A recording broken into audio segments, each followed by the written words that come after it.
In just 25 years, the Mongols conquered more territory than the Romans did in 400 years. They built the largest land empire in human history, stretching from Korea to Hungary.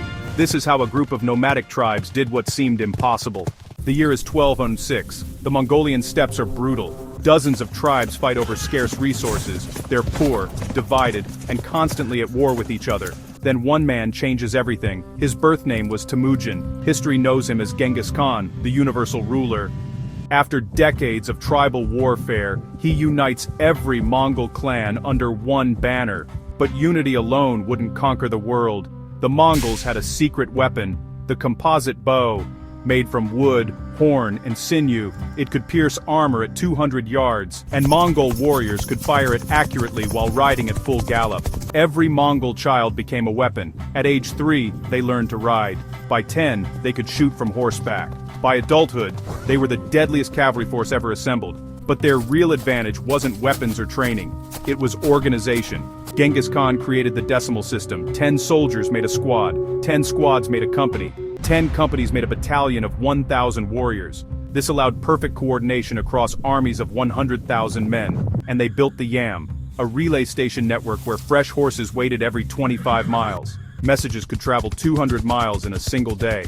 No empire had ever communicated this fast. By 1211, Genghis Khan was ready, and his first target would shock the world.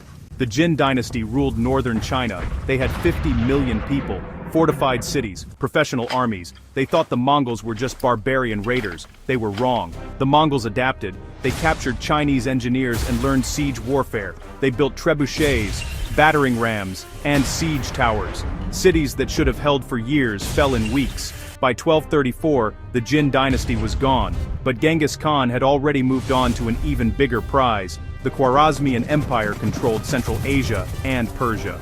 It was wealthy, powerful, and about to make a fatal mistake. In 1218, the Shah of Khwarazm executed Mongol merchants and ambassadors. Genghis Khan sent a message: surrender or face total annihilation. The Shah refused. What happened next was unprecedented. The Mongols crossed deserts and mountains that were supposed to be impassable. They appeared where no army should exist. City after city fell. Bukhara, Samarkand, Urgench. The Mongols didn't just conquer, they sent a message: resist and your city becomes a graveyard. Surrender and you live.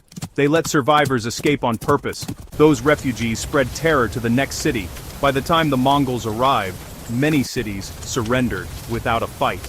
But here's what most people don't know. The Mongols weren't just brutal conquerors, they were brilliant administrators. They protected trade routes, they promoted religious tolerance, they recruited the best minds from every conquered nation. Chinese engineers, Persian administrators, Arab scholars.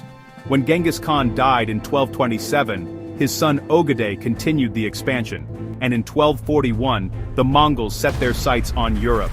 The Mongol invasion of Europe was devastating. They crushed Polish and Hungarian armies at the Battle of Legnica and Mohi. Nothing could stop them. European knights in heavy armor were no match for Mongol horse archers. The Mongols used feigned retreats, surrounding their enemies and destroying them with arrow volleyes. Western Europe prepared for the worst. And then, the Mongols stopped.